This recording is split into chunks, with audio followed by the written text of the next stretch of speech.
You can't replace part of the brain. Like, you treat them the same. A source of truth for the medtech industry. Coexists with the province. Robot understands things automatically. Number one show in the medtech industry. So Stryker got ahead of that and changed in the 90s, built $1 billion company that held up high, a lot of things. State of MedTech with your host, Omar and Khateeb.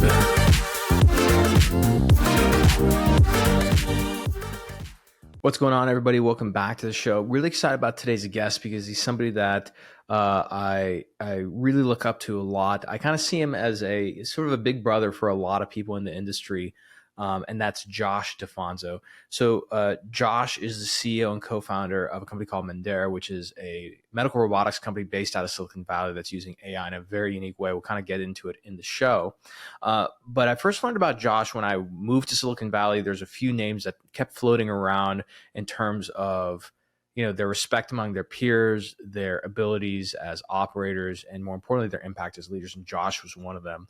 You know, Josh has a career, to be honest with you, that does not make sense. When you look at his career on LinkedIn, the trajectory is just unbelievable and something that you just don't normally see. And more specifically, his time at Auris Health, which, as you know, is one of Fred Moll's surgical robotics companies that exited to J&J for somewhere in the round ballpark of like $3.7 billion, a little bit more when they hit goals. Based on the deal. But, you know, the reason why I mentioned this is that his time at Auris within a period of 4 years started with him being a VP and ending with him being the COO of the entire company, and then spending some time as the president of robotics at J&J for a little under the year when they got acquired. The reason why I mention this is because if you know anything about the team at Auris, it was a company stacked with absolute all-stars. I'm going to name a few names like Jeff Alvarez, Enrique Romo, Jin Zhang, David Schumers. The list just goes on of just really remarkable people. And to compete in that environment and gain and garner the respect and support of your peers to the point that you're the CEO of the company is really saying something. Josh is somebody who I deeply respect. I love listening to him. A lot of times when I have conversations with him, alongside my good friend Henry Peck, many times Henry and I both look and say, man, I really wish we recorded that. And so that's what brought this podcast around. The podcast is by far not long enough. It's a little under an hour, and that's mainly because Josh, one of the other reasons why I respect him is that aside from a great business leader, he's a family man and a great human being. So he had to run to get to go to his son's football game. But we'll have him back on the show. So this episode, it talks about his career, his time at Auris, a little bit about Mandera, a little bit about everything. So it's kind of a fun conversation. I hope you enjoy it. And before we jump into it, just a couple of shout outs to our sponsors. Number one, if you're medtech startups and you're trying to find early adopters, you're trying to figure out which surgeons to sell to, it's really tough because it's not enough just to figure out who's published the most. You got to look at procedure volume. You got to look at prescribing behaviors, who's getting paid by who, right? Along with other factors such as like social media presence. Well, one issue is that a lot of these databases that have some of this data are really expensive. And the other side of it is that once you buy these databases, they're really clunky and kind of difficult to use. I'm not going to mention the name of a company, but one of my clients is using one database. And again, great database, but clunky to use. This is why I've partnered up with Alpha Sophia for all of my needs when it comes to not only figuring out which physicians to have on this podcast, but you know, the other arm of my company, we work with startups to help commercialize their products using social media. So we use Alpha Sophia to figure out who are the key adopters that we should go after based on their procedures, based on their volume, etc. The best part about their products is that it starts out at $300 a month, which is affordable for everybody. So they're startup friendly. It's a great product. I use it pretty much every day now. And you can get a free, not only a demo, but you get 3 free searches.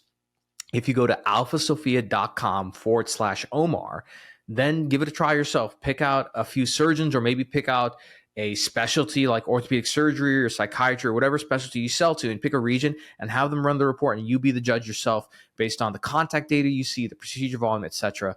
I can't stress it enough. So whether you're a founder or an established company, go and try Alpha Sophia, buy it. And the best part that I like is that it's simple and easy to use. You can just hand this off to a sales rep to use it. And the other side of it, I want to as always, give a shout out to Clary. If you're a company that's using Salesforce, right? We all had an idea of how Salesforce works. until you bought it. And then you realize that you have to have an admin, you have to all these things. So just like the saying goes, garbage in, garbage out, a lot of the data that goes into your Salesforce, needs to be good quality data. Your reps just don't have time. And even if they do, a lot of times it's a day late. Some of the data isn't exactly accurate. Clary does a few amazing things. Number one, it automates the data entry for your reps out in the field into Salesforce. Perfect. Not only does it do that, but it uses AI to look at all your deals in your pipeline to give you insights as to which deals you should focus on more, which ones should get more resources, and then more importantly, start predicting revenue. Clary is focused on building the category of revenue, collaboration, and governance, because revenue is a team sport. It's not something that only sales owns, it's something that sales, marketing, customer success should all own. And to do that, you need good data so everybody can look at it objectively. That's why I recommend Clary. So go check out Clary at clary.com. That's CLARI.com, or click the show notes below. Now, with that being said, let's get on to our episode with the one and only Josh DeFonzo. What's going on, everybody? Welcome back to the show. And I'm so happy to have our guest on, because let me tell you, this has been like years in production, because we've just, the stars did not align. February 1st, second or first? Today's the second. Finally happened. Right. But Josh DeFonzo, CEO of Mandera, which we'll get into in a moment, but also has developed, quite a reputation in the Valley as a great operator and a MedTech leader. Josh, thank you so much for coming on the show, man. How are you doing? Happy to be here. Long time coming. Thrilled to do it, and excited to spend some time with you here. Absolutely. And shout out to Henry Peck, because I think that's how I think it was a combo of Henry Peck and Jeff Auris is how we got connected. But every time you and we speak and have a conversation, I always say to myself, I'm like, damn it, why weren't we recording that? That was so good. Most of those conversations we probably shouldn't be recording though, but I'm glad you could come on. So, I actually, and to be fair, I know that the audience was really excited about this, because I did a post this week kind of telling people like, hey, DeFonzo's coming on the show. And like a lot of people liked that post. They were super excited. I got a bunch of messages from people. But maybe let's kind of start out just real quick background, which is, how did you get into this great industry we call MedTech? Yeah, that's a great question. So if there are phenotypes, I was the phenotype that I went to UC Berkeley, and I originally went there thinking I'd be pre-med. And I grew up with super modest means. I've talked to people about this a lot, but my dad and I took out loans for me to go to college, and UC Berkeley is fairly notorious for if you are going to go pre-med, you're probably going to be there for 4.5 years, in some cases 5, at least if you're sort of like smack down the middle at UC Berkeley. And so I was having a tough time getting into some of the classes, and I took an interest in business courses. And ultimately, I was talking to my dad, and maybe wasn't that well anchored at the time. I said, it's going to take me a while to get out of undergrad, and he's like, you need to get out in 4 years. So you need to pick a major where you're going to get out in 4 years. And I pivoted probably around sophomore year to finance and economics, with an emphasis in economics and econometrics, and has very little to do with healthcare, frankly. But I was really interested in the industry.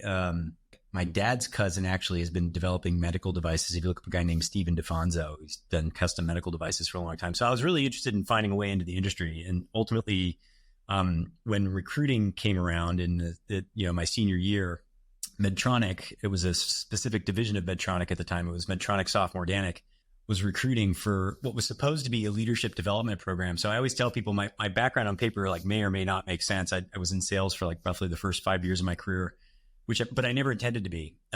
So I was originally recruited by Medtronic and signed an offer letter to be in one of these leadership development programs where you're going to, do a stint in marketing and do a stint in operations or forecasting. And that never came to be.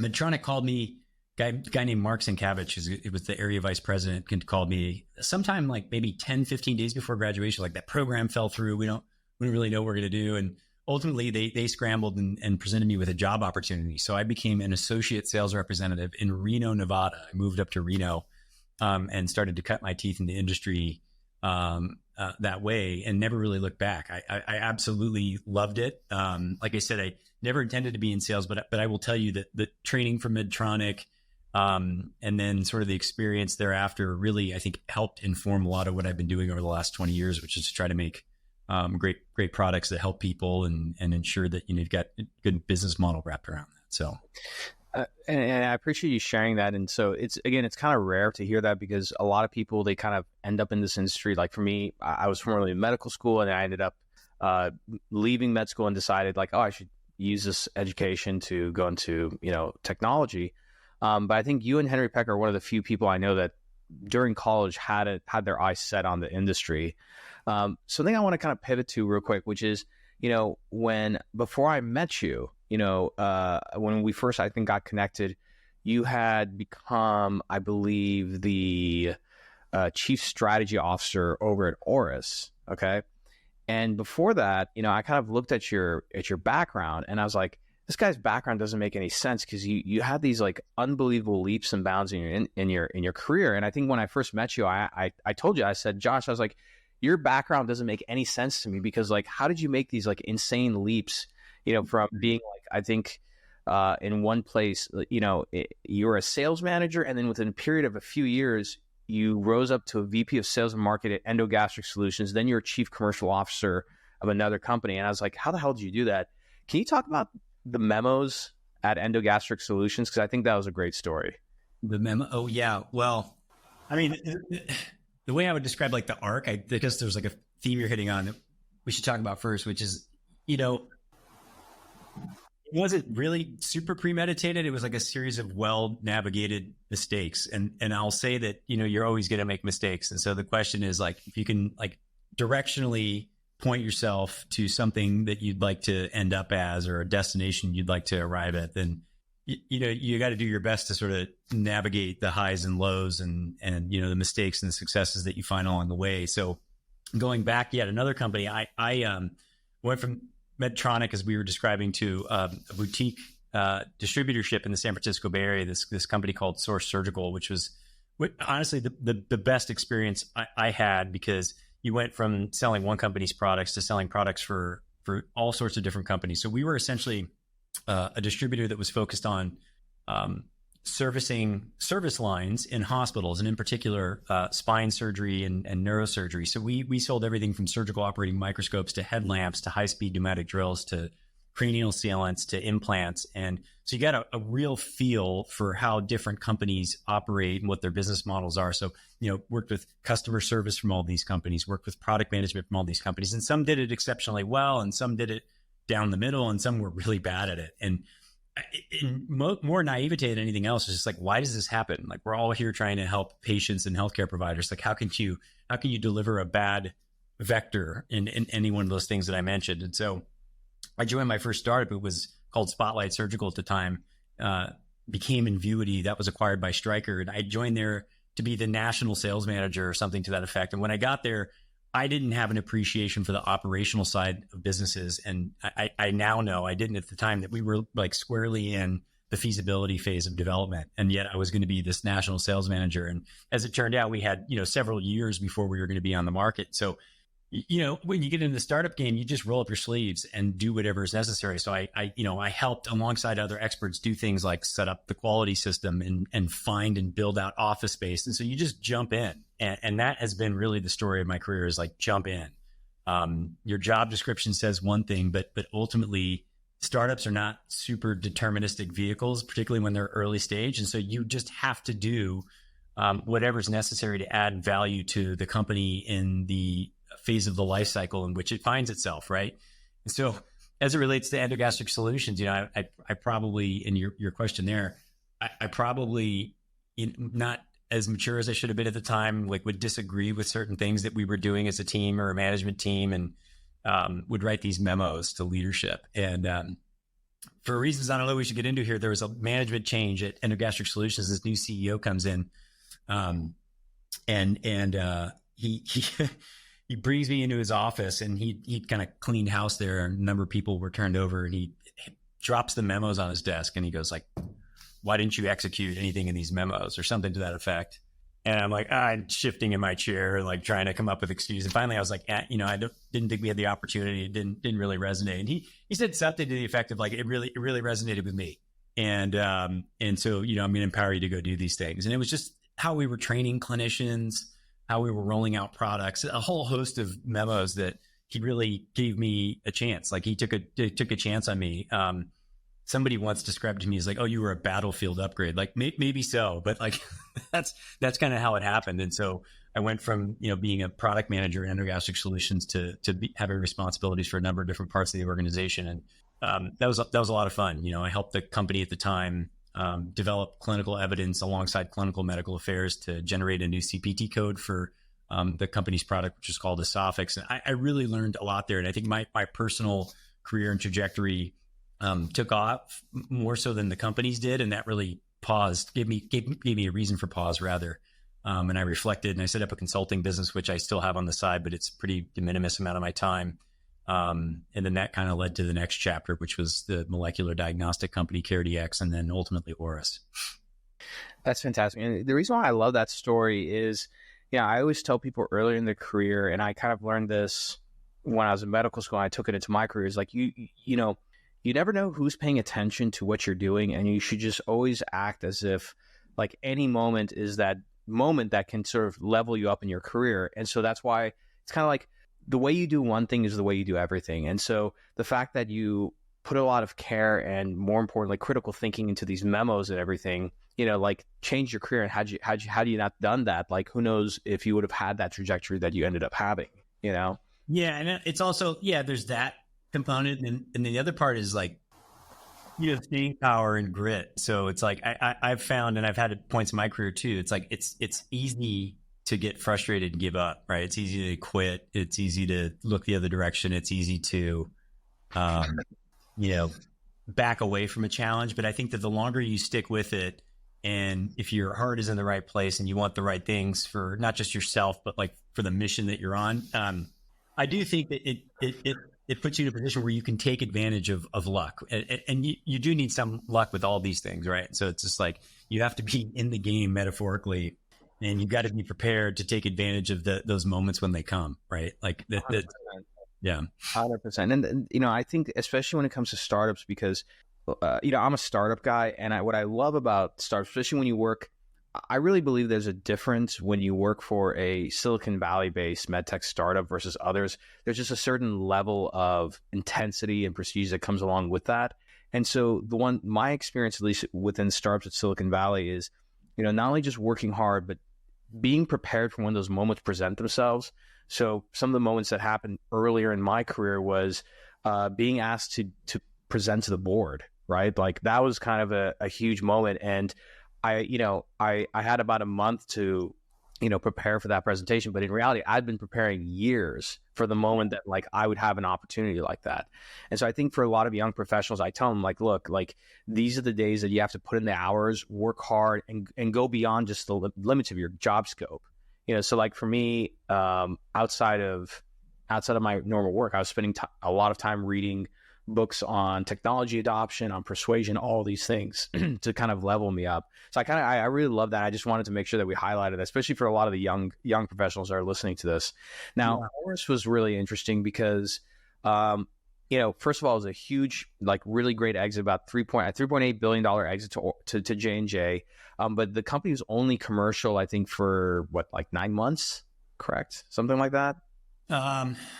As best I recall, we received our clearance for Monarch, and specifically the bronchoscopic application of Monarch in March or April of 2018. And then ultimately, the Johnson & Johnson acquired the company in April of 2019. So it'd been about a year. Got it. So really impressive, example of putting pressure on the market and like leveraging that into an exit. There was a lot of dog years, in that company, just like any startup, because it's just hard. It's hard to build a surgical robotics company. What were some of the, sort of lessons learned from living through that? Yeah. I mean, there are no overnight successes anywhere, like Auris or otherwise. I mean, the companies I've been a part of, and many of them, I mean, like Invuity was early. I think I was like the 6th or 7th employee at Invuity. And I don't even recall, that was probably back in 2007. And I don't recall when Stryker acquired Invuity, but, my guess is it was probably something on the order of, 7 years after the fact. Endogastric Solutions, I think, had been founded in 2003, and the team's still out there, working hard to try to change the way that reflux is treated. By the way, I have to make I got to make a side comment. I was going to hold it back, but I was like, I got to say it. Just so, Invuity, you don't need to comment on this, but I'm going to say it. Invuity actually was one of the companies I interviewed at when I was trying to move out to the Bay Area. I ended up getting I did not get the job with them at the time. It was, I think, up for a marketing manager position. But I remember when I walked in to their office thinking, holy, like, this is a really nice office. This is some really expensive furniture. Like, I was like, wow, this is what every medtech company must be like. And then later on, I just realized, I'm like, man, like, no, that was just Invuity. I always joke with people. I'm like, based on Invuity's, I bet you they probably could have gotten a bigger valuation had they had more of a modest office. But man, that's got to be the best office I've ever seen in my life.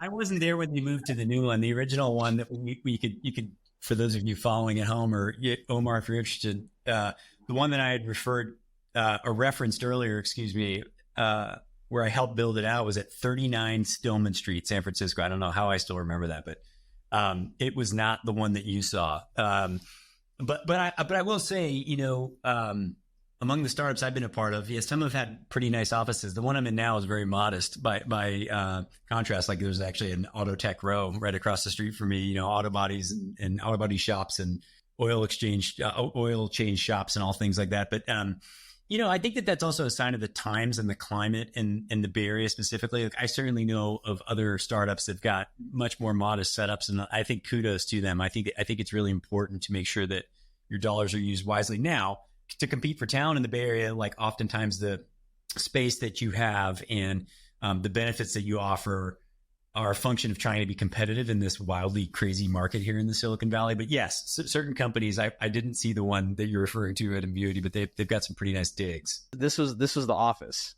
That's pretty slick. Yeah, no, I wasn't there. It was insane. I mean, like, this, I remember I was in my late 20s and walking through this place, and I was like, man, this is amazing. Where was it? Yeah, that's the kitchen. Yeah, like, look at these they got like wooden cubicles. This place was awesome. Terrible. I might look to move into there. Yeah, it's pretty slick. Look at this. Like, I don't know. I think this was like a place for employees to hang out. Like, it was amazing. And so I just bring this up because, like, after that, every office I went into afterwards, like, to interview, I was expecting that was the expectation. Yeah. What a dump. I'm like, what is this place? Yeah. I won't give you the virtual tour of our office. It's nowhere near as nice, but yeah, I mean, it was a sign of the times, a sign of the surrounding area, just the business ecosystem in general. I mean, that's kind of how things were out here for a while. And I think that they're becoming more modest, and rightfully so. Like, particularly as, like, zoom way out, like, everybody's focused on business fundamentals again, which I think is great. I think it's I applaud that. And so, if you can be as scrappy as possible and have a place that's still enjoyable for your team to come into, and it costs you far less than whatever it is, $5-6 a square foot in those furnishings, I think you should try to do it. Completely agree. I think this is the year of austerity, right? Austerity than just like pure utility, like, make sure that everything is adding to what you're trying to do. And again, your space matters, right? Like, we got some really great advisors. We always talk about, like, the container matters, the place where you are matters. But, like, yeah, it's to a point. I don't think, we don't have quite those digs. I mean, I've been to your guys' office. I liked it. It was nice. It works. It's well lit, clean, looks good. Yeah. No, maybe not. You don't have restoration hardware furniture, but, like, other than that, I thought it was fine. Yeah. We don't have any REH. So going back to Auris, I feel like, your career had a great trajectory, but that was kind of like a big inflection point for you, as Josh DeFonzo, the MedTech leader. What were the kind of things that you learned, and how did, Auris sort of set you up moving forward into your new venture, which is Mandera? We'll get to that in a moment. But yeah, what were some things that you learned from those days?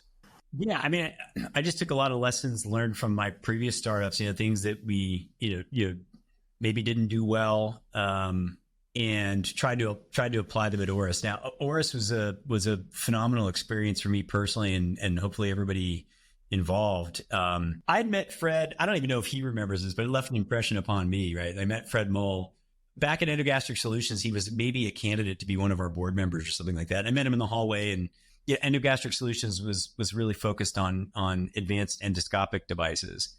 And when I was there, it was clear to me that, it was kind of the hammer nail adage. So we were making something that was a complicated endoscopic device, but it was really at the confluence of endoscopy and surgery, right? So you were right in that interventional gastroenterology and SAGE's group. The company Endogastric Solutions has done quite a bit to address the issues associated with like, hey, is it always endoscopy or is it always surgery? And they've got a couple of interesting things that they do. They have standalone TIF. They've got C-TIF now, which is a crural closure that's done laparoscopically, followed by an endoscopic procedure.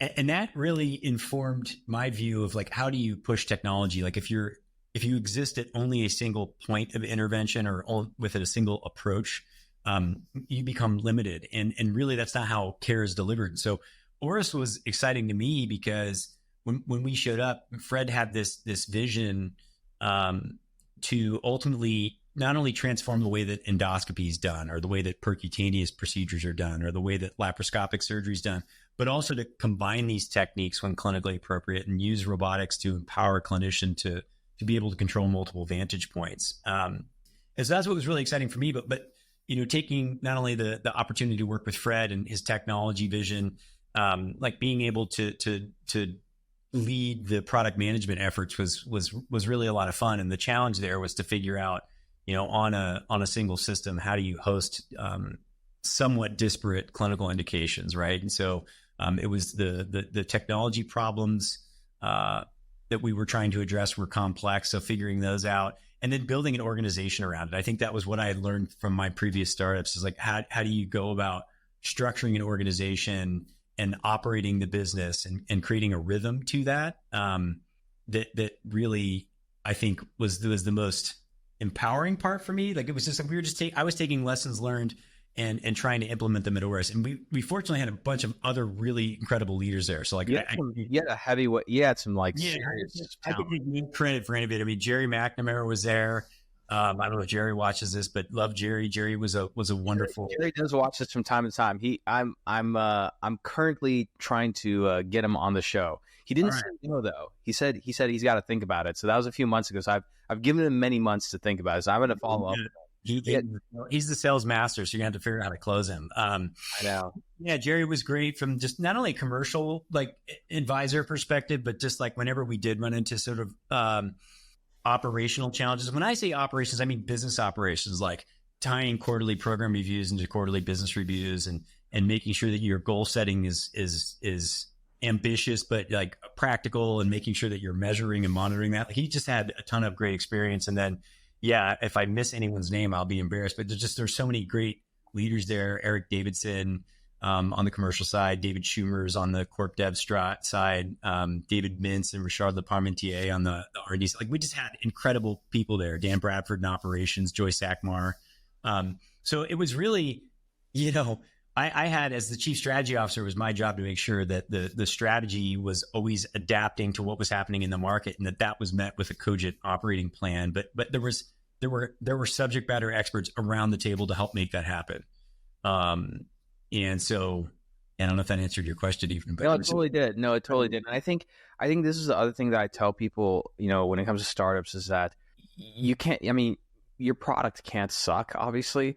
But it makes a huge difference, the team that's around it. Because I've seen plenty of great products come to market, but they didn't have the right team and they failed. Like big burning basket case failures. And a lot of it was just because the team, they just couldn't get the right team around it, And at least when I walked into Auris, like I remember I went there to meet with Dave Schumers to get some advice from him. And just when I think intuitively I can pick up when I'm dealing with people who are, there's this scene from I don't know why I just thought the show Succession. Everybody's mentioned, but I've not watched it. So. Like the main one of the main characters, which is the father, he's like a multi-billionaire, builds like a big conglomerate. He was essentially like talking to his children who are all adults and they're managing the company, but all his kids are like they're absolute like jokes compared to this. This guy's an absolute titan, and he's like, you are not serious people, and so when I was in Auris, like I could feel like, that there were some talented people in there. There were some serious, like they were not there to mess around. And there's other companies and startups that when I walk in, like you can just kind of tell, like, most of the people here are kind of lackadaisical. They're just kind of, punching in and everything. But at Auris, like you felt it, and it wasn't just like one person. Yeah, it seems to. I mean, like with startups in general, the great thing about a startup is you can move fast, right? But it is not easy. It is not clean. The Auris team had its points. There were big personalities. Everyone there was kind of alpha oriented, and like what I viewed my role as being there is like how do you try to overcome those things, right? And so the big thing was like how do you just put the issues on the table, and how do you be hard on the issues and not, this is a Jerry saying actually, hard on the issues but not hard on the people, and that was like a big thing that we carried with us, is like, hey, look, we're all in this together. We might disagree. You might want some more budget. You might want another person, but this is what we're trying to get done. Let's sort it out. And that to me was like a very important part of the culture there, right? It was like directness and transparency, and it takes a while to get there because people aren't oriented that way naturally, I don't think. And it's just so important with a startup when you're moving fast to be as clear as possible about intentions. And the other thing too about sort of the team dynamics I have to mention, I do coach other people quite a bit with their own careers. Like even what you're saying now is like, oh, you're at Endogastric Solutions and product manager to president, and then you were chief commercial officer, and then you were CSO. That's actually not how my career went. Like if you actually look at the titles, the metaphor I describe to people is it's actually kind of sawtoothed, right? So it's like product manager, president, and then I went to senior director at CareDX, and then was chief commercial officer, and then I went at Auris was VP of platform in the beginning, and then went back up. And every time I did take a step back and like metaphorically lean into this slingshot, and then good things happen, right? I talk to people so often, what they're looking for in their career every time they change is like, they expect new company, new level, right? So it's like, it's never that way. Like my experience has never been that's the case. It's like, you have to figure out how to lean back into something. And it goes back to what I said earlier, is like, you have to understand, how do I create as much value for where this company is at this point in time? And if great things happen, great things happen. But you can't go in and expect, I was managing 4 people at this company, I want to manage 12 at this company, or I was managing a department at this company, now I want to manage 2, or I was managing a business unit, now I want to be a CEO. I think those aspirations are great, but they have to match what the situation is that you're going into. And I think people often lose sight of that. Yeah, I completely agree with you. And I think one of the things I see it often in our industry is that people are very impatient when it comes to things. And I'm pretty financially motivated, just like the next guy. But I think a lot of times people, they don't appreciate the time that needs to be spent to refine their skill set. Even something as simple as sending an email. There's a lot of salespeople that I mentor, and they want to be at a director level or something. And I'll just ask them, like, hey, can I see some of the emails you sent?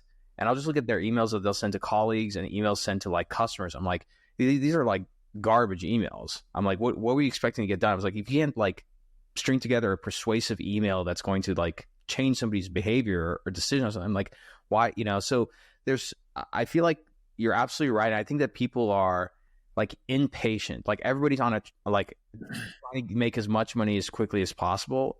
And, it just doesn't work that way. And I think today's market is a great example, because how many great employees are being laid off left and right in tech right now? Even in medtech. And I think that's the thing, is you always have to be aware of the environment, like what is happening in the environment, right? And whether it's macroeconomic conditions or just general trends and industry dynamics too, then what is happening in this business and what does the business need? And I think people do have to really respect that. And the other thing too is like, I think everybody deserves fair compensation and you want to move in the correct direction. But that sawtooth I described, like in terms of my own compensation, there was always a step back, right? Like I was a very high producing salesperson at Medtronic and Source Surgical, and it's a big step back to go from a sales role to your first marketing job, right? Yeah, tell me about it. I went through that myself. Yeah, it's hard. And so, but you have to say, go back to what I said at the beginning. It's like, okay, what is my destination? People call it the North Star or whatever, but like, you can't, if you're always doing like a local optimization, a short-term optimization, like the long-term is never going to be great. So I I think people totally lose sight of that. And again, you hit the nail on the head too. It's like we were talking about these companies that are not overnight successes. Like go look at your favorite startup, go look at your favorite publicly traded med tech company, and look at when they were founded. Yeah. None of these been around for 4 years. Like generally speaking, they all have long storied histories. And I think if you want to be in med tech and you want to stay in the ecosystem, you have to have at minimum an intermediate term view, 5 or more years, and ideally a long-term view that's like into the time domain of decades. It's like, I think if you try to do it any shorter than that, there's very few overnight successes in this space. Yeah. And I always tell people, if you think about, startups, like every startup is a big, burning failure until the day that it's not, right? I mean, like Medtronic almost went bankrupt one time, multiple times. If you look at a lot of the, great startups that people love to look at as example, Tesla, for example, people forget like the multiple years that Tesla was going where it was a big flaming pile of dog, and Time Magazine was like writing about how big of a loser Elon Musk was. Like people forget about those times. Yeah. I mean, and even like look at the shining star in our ecosystem. Like I have nothing but respect for Intuitive Surgical and what they've built. I think it's a phenomenal company. I don't have any firsthand experience with them, but I mean, they've been around 24, 25 years now. Almost north of 30 years, I think, at this point. Yeah, you're right. It's a phenomenal story, but no, like people forget the first chapter. And again, I wasn't privy to it personally. You hear some of the stories and you look at the old financials and you look at the old IPO, and it's like a totally different ballgame than it is today. And I think credit to them, they are an execution machine. But like, yeah, people want to hop on there and now and say, I'm going to come into a certain role. I think you just have to temper your expectations and have respect for context and history. And I think it's all too easy to forget that. Like this is an industry that requires, you should be super ambitious. It's okay to be impatient, but it does require you understanding that it's an investment in time. Like 100%. And I want to get to Mandera in a second, but just a quick side note about Intuitive, because it's still like, I don't know, blows my mind. So I'm going to do this live because I want to be accurate. Medtronic, who's got thousands of products, has a market cap of $116 billion. Intuitive, which has 2 products, has a market cap of $135 billion. Like, yeah, that's great. Wild. It's an incredible success story. I mean, it's a phenomenal business. Yeah, I love that. So, after you had this great success at Auris, and actually, I have one more question about Auris before we get to Mandera. You're surrounded by all these alpha personalities, really driven, ambitious people. Why do you think you were able to rise to the level of, at least the COO there, where at some point pretty much everybody in the company was, looking to you for leadership? Like, why? Why do you think that was? I don't know. You should ask some of the folks there. I mean, I think if I go and ask like people, like what was Josh DeFonzo known for? Like what was the brand that he carried at Auris? Like what do you think most people would say? I mean, that's a tough question.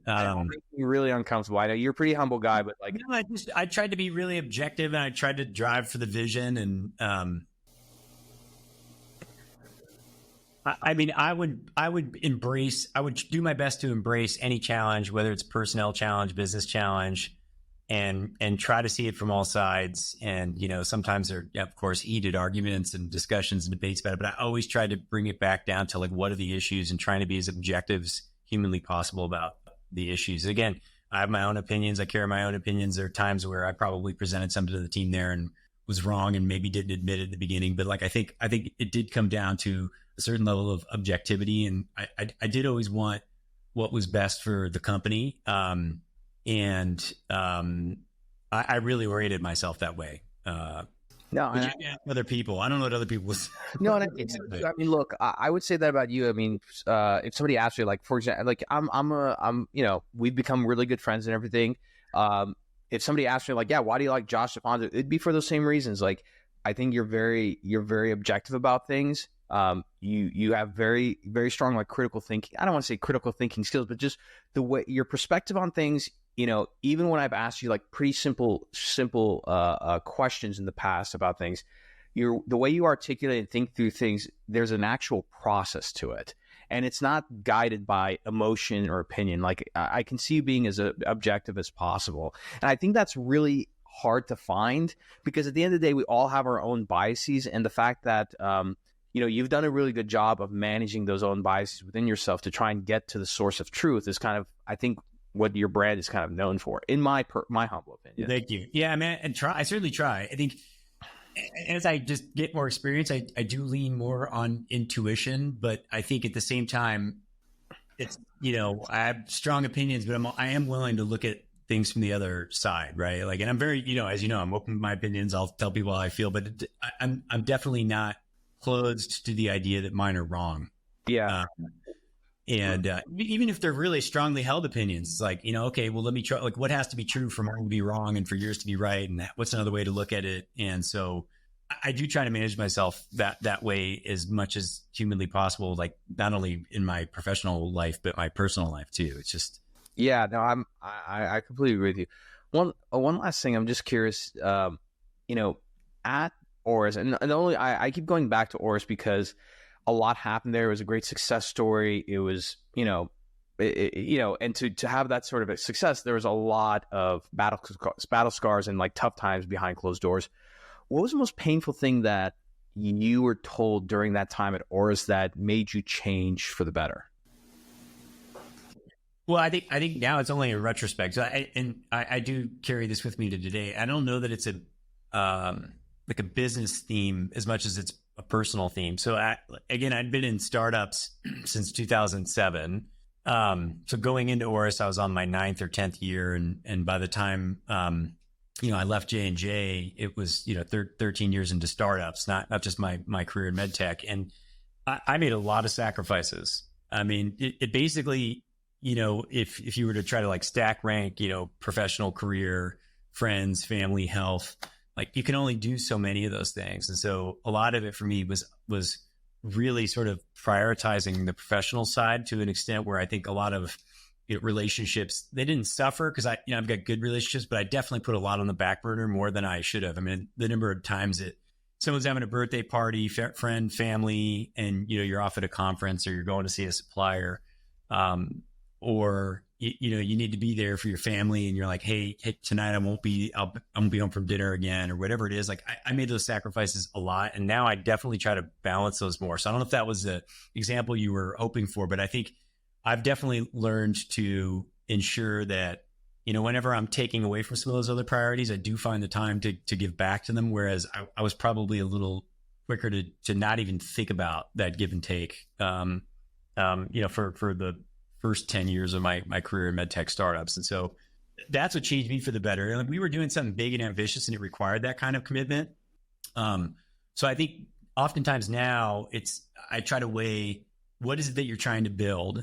What's the effort required to do it, not only as a business, but for each of the individuals in it? And how do you make sure that they're able to sort of maintain and sustain their own well-being and balance, right? People talk about balance a lot, but, as an example, like one of my engineers was here over the weekend quite a bit, and some didn't know.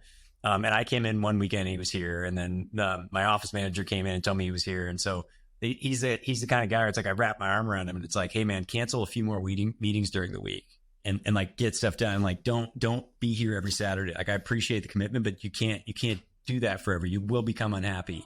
So that's probably the biggest lesson I learned, is that like being in a startup, yeah, you're so ambitious, you're so driven by the timeline, you're so driven by turning your burn into revenue, and everyone's fighting for that. I think it's a good thing, but you cannot ever forget that we are all human beings.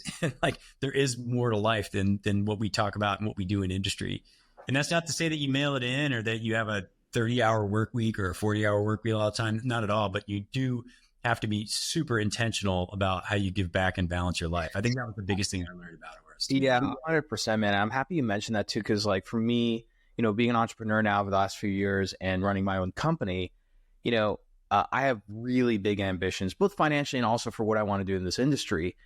And it requires a lot of sacrifice. At the same time, part of my goals is to retire, have a nice, home and marriage with my wife and kids and stuff. And you don't get to have those things if you just don't, tend to them over the years and just expect like, if all I do is sacrifice and work, like my wife is a human being too. Like my marriage isn't going to be so great if I do that. And something that I really got influenced by is that I looked in the world of sports, like I would debate anybody that the athletes today are like on another level compared to the athletes even 10 or 20 years ago. And recovery is such a big part of that, right? Yep. And so for me, this is the first year I did it where I actually looked at my calendar and I decided that like instead of grinding all the way into like a holiday weekend or something, I've actually taken every 6 weeks, I'm taking Thursday, Friday off, and I'm either hanging out here with the family or going somewhere, and just, getting more intentional about those kind of things. I think in some ways, like some days I have complete imbalance in my work and life, but then there's other times where I just have the complete opposite, where it's like imbalance towards my family life. And I think it's really important for people to understand that you have to start thinking about those things from now, because, and I see this with a lot of like young guys, you can grind it out and keep grinding because a lot of times there's this compound interest of bad stuff that builds up, whether it's your mental health, physical health, and everything, and then it just blows up one day. Yeah. Yeah. And that stuff is serious, right? Your health is paramount, your family and your support network. When everything goes bad, when your next company fails, your next endeavor fails, you don't get the promotion you want, you get laid off, like who's going to be there for you, right? And so you can never neglect that stuff. And it took me a long, I don't know if my wife will see this, but it took me a long time to figure that out. And so I think, yeah, like you said, you're going to have long days. I mean, we just had a family vacation beginning of November and I worked 50% of it, right? And I don't brag about that. Like I'm more embarrassed when I have to do that, right? It's tough for my wife and my kids.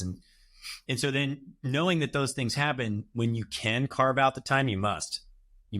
And I tell people all the time, like, if anybody thinks I'm a softie because of it, like I challenge them. I think you gotta find ways to recover, right? You got to find ways to give back to those pockets of your life where you're not given what you need to give. So that was the biggest thing I learned, frankly. And I think, I shared some of those things with folks at Auris. Like we definitely worked super hard there. And I think a lot of people did experience personal challenges and did make sacrifices that were pretty deep. And so it's like, that was the biggest thing I learned. And that's something we do bring to Mandera. Like we do really focus on work-life balance here.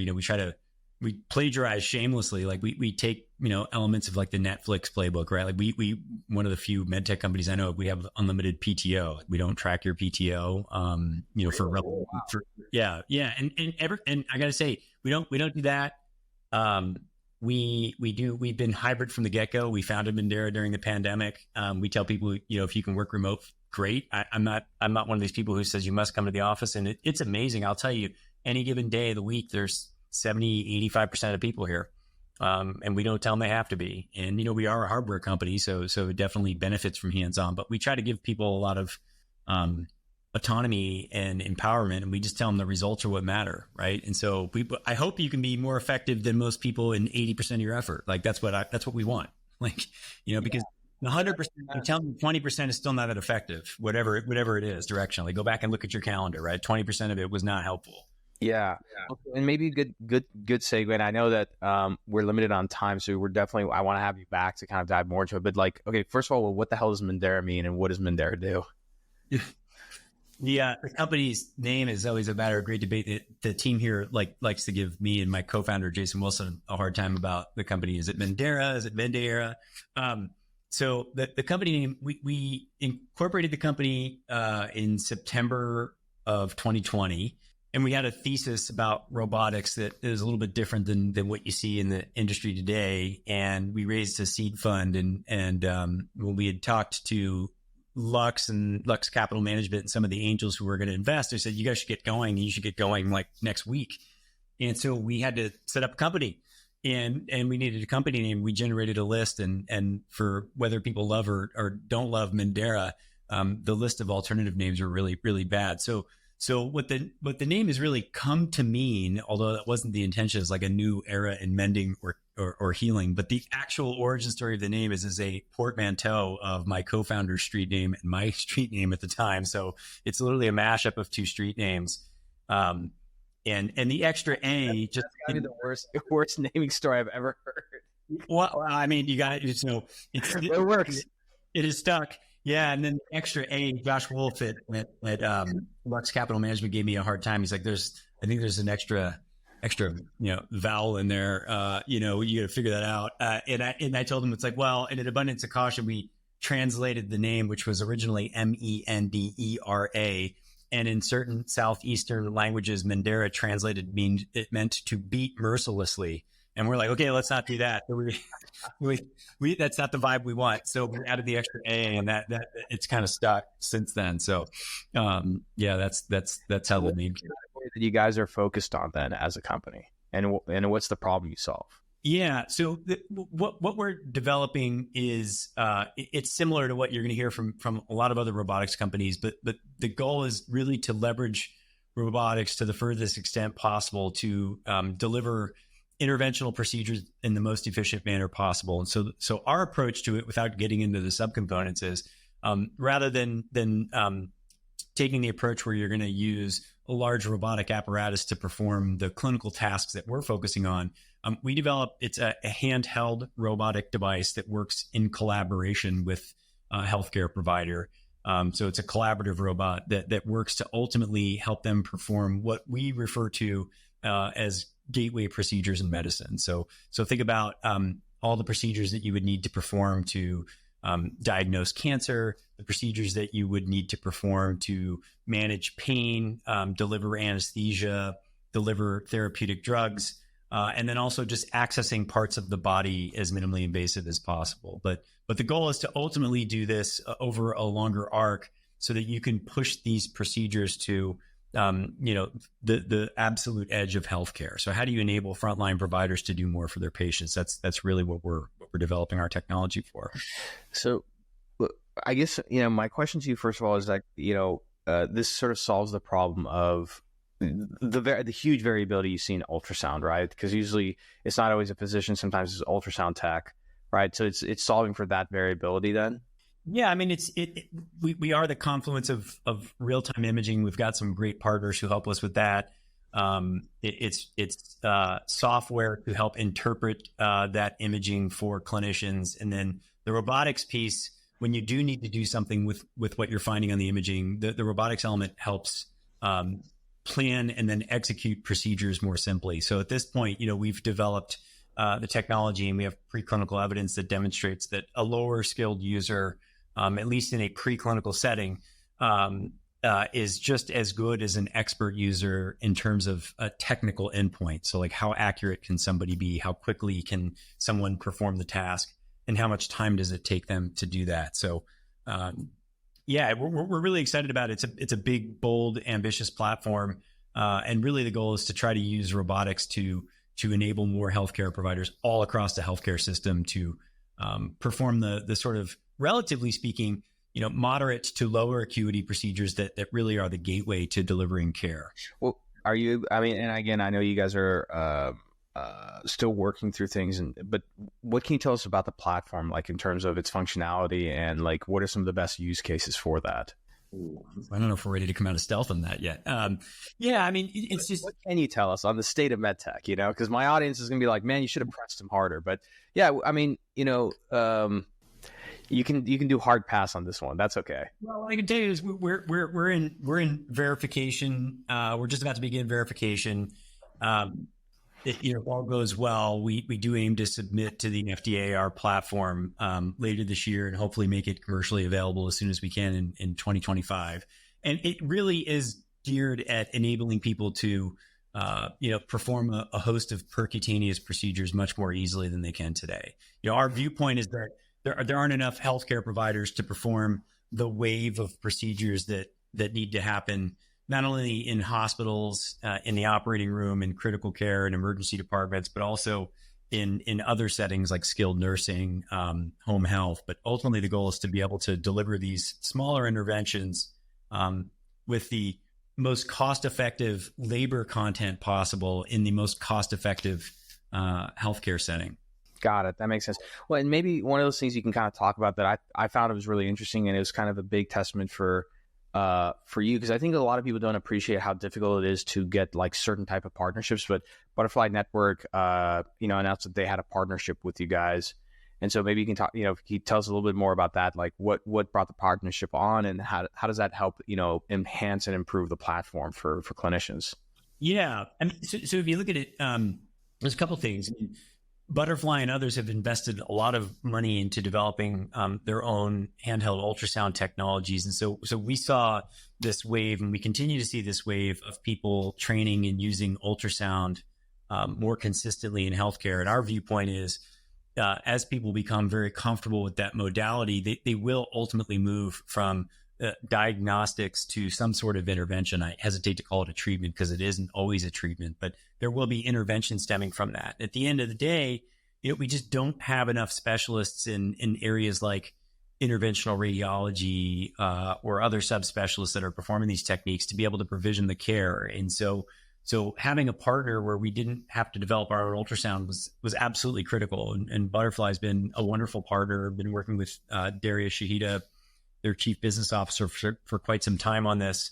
And the whole goal was to marry their imaging capability alongside our technology to really reduce the amount of skill required to perform these techniques, not only to image and diagnose with that modality, but ultimately to do something with the findings. And so, for us, it's a huge leg up. We've got a couple of other partnerships we hope to announce here fairly soon as well. But working with those imaging partners is critical for us because it helps us not only be in the ecosystem with credible partners, not only have to develop something that is not necessarily our core competency, but also to be in the ecosystem with the healthcare providers that are performing these techniques today. And so, they're a great partner to have in terms of user research and testing our system as well. Yeah, and I would imagine that I think one of the goals when it comes to robotic platforms is to be as agnostic as possible for certain technologies. And I think that's actually a great, aside from the fact that it shortened your timeline on the technology. If anything, it kind of opened up the realm of easier user acquisition, because I guess if you had to develop your own ultrasound, it's kind of like one other thing that a user has to pick between, whether they use yours or somebody else's. And the fact that you guys partner with Butterfly, is that an exclusive partnership? And again, I don't know how much you can talk about that. Yeah, we're under mutual NDA, so I can't describe the terms. But we aren't agnostic to the imager. Yeah, that's what I wanted to ask. Yeah, we won't show up and work with any system that's out there. So it is a partnership that has both a hardware collaboration and a software collaboration. And that's the reason we do that is because not too much different from your phone. Like with the integration of hardware and software is really important. And if you show up with an agnostic approach, you wheel yourself up to more or less a black box. The traditional approach is that there's registration steps and calibration steps to make sure that those two systems are communicating. Right. And our viewpoint is that people use ultrasound in a dynamic way. And so if you're constantly calibrating, and registering those devices together, then any of those interactive changes with the ultrasound could have a subsequent downstream change on the robot. And so that tight-knit integration is really about product performance more than it is trying to block somebody out or anything like that. So we did, in the early days of Mandera, we did approach the market and say, hey, let's be agnostic to everything. It just turned out to not yield as desirable an experience. It's totally feasible.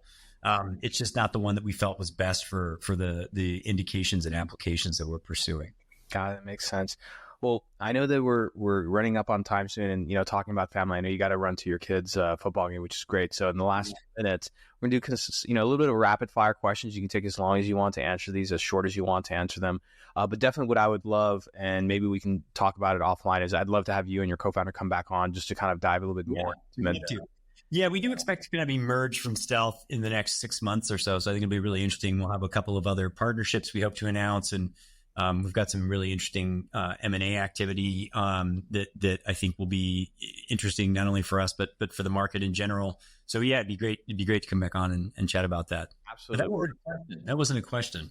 What's that? That was not a question. They said rapid fire questions. I was ready to go. Yeah, so here we go. Rapid fire questions. What's a book that you feel that you gift most often to others? It doesn't have to be a business book, but what book do you gift most often? I do gift a book. In fact, we have dozens of copies here that we hand out to everybody. So I don't know, it might be somewhat cliche, but I think, what's that? Is it Eat, Pray, Love? No, no, but it, with the high output management is one that's high in my book for people. By Andy Grove, right? Book, yeah, I think it's a good book. I read it once a year. There's just so many lessons in there, and they're so. I wouldn't say that they're simple, but they're just super elegant reminders of what like good operations look like. So I gift that one on the business front quite a bit. Because you mentioned my kid's sports team, one that I gift quite a bit personally, and probably should do it in the business world as well. Mike Matheny wrote this book a long time ago called the Matheny Manifesto, which is all about like teaching little league kids and how you go about doing that. And I think that's a phenomenal read. I read it the start of every baseball season, the little league season, and we're right there. So that is on my nightstand for another reread. So I think those are two that come to mind. And then another interesting book that I'm not gifting, and I don't even know if it's necessarily of interest for this show. I just read Cormac McCarthy's Blood Meridian, which was fantastic. I don't know if you, yeah, it's a pretty violent book. So yeah, it's very violent. I haven't read it, but I know it's a very violent book. Preface everybody by saying, beware, but it's just, it is one of the best pieces of writing I think I've read in a long time. Really? Okay. So I'll definitely have to check that out. All right. A couple more questions. What is a really cool gadget that you bought off of Amazon in the last couple of years that you just, you absolutely love? Cool gadget. Off of Amazon, huh? It doesn't have to be off of Amazon. It can be anything. I always just go with Amazon because it's pretty easy. My father-in-law just got me this gadget. It's not even a gadget. It's like this. It's actually pretty cool. This is not what you're looking for. It's like this goop. You pick it up and like you can detail your car really easy. So when you have a 10-year-old and a 6-year-old and they eat whatever snacks in the car, it is a surefire way to make your car look more presentable when you are picking up an investor or an advisor. So I use that more than I would think. I don't know that it's a gadget, but I found it to be super useful.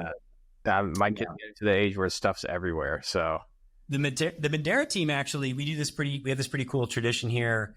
I don't think it's orderable on Amazon, but it is a really good gift. So we have this tradition at Mandera, even though we're 3 or 4 years. So we have a Halloween party every year, and everybody breaks up into teams and then does these like thematic Halloween costumes, and we'll decorate a part of the office. And the team that wins that every year gets to pick and design the company gift for the year. So it's like this running thing where everybody in Halloween goes wild and does these really cool events, and then they pick the gift. And so I think it was the mechanical engineering team this year won, and they ultimately picked a customized Leatherman that's got like the company's name on it and stuff. So it's a multi-tool. It's just, I use that thing all the time. I'm not like a pocket knife guy, but it like sits in my pocket almost all the time, and I find uses for it every day. So everyday carry is a thing, man. I've gotten into it recently, and I like carry.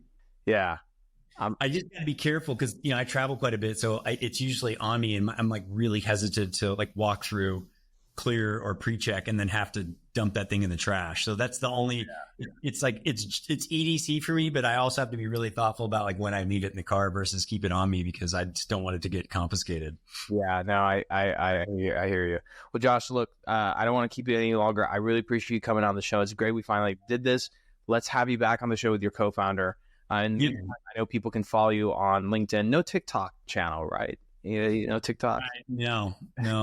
Good. I think I'm giving up Twitter or X at this point too. That's one thing maybe you can teach me and help me with that. I'm not excellent at social media. Yeah, I'll give you some tips, man. I'll help you out. I'll make you huge in Japan or something, Yeah, please. Awesome. Well, thank you all for listening. This has been another episode of the State of MedTech. I'm your host, Omar Khateeb, and we'll see you all next time. Thank you for enjoying another epic episode of the State of MedTech. If you're feeling inspired and love this episode, do us a favor, hit that subscribe button and turn notifications on so you never miss an episode. And be sure to give us 5 stars and write a short review because that helps more people discover this amazing community of ours. If you're a company who has a executive that you'd like to be on the show, or perhaps you want to sponsor one of the episodes, shoot us an email at hello@khateebandco.com. Take care, and we'll see you next time.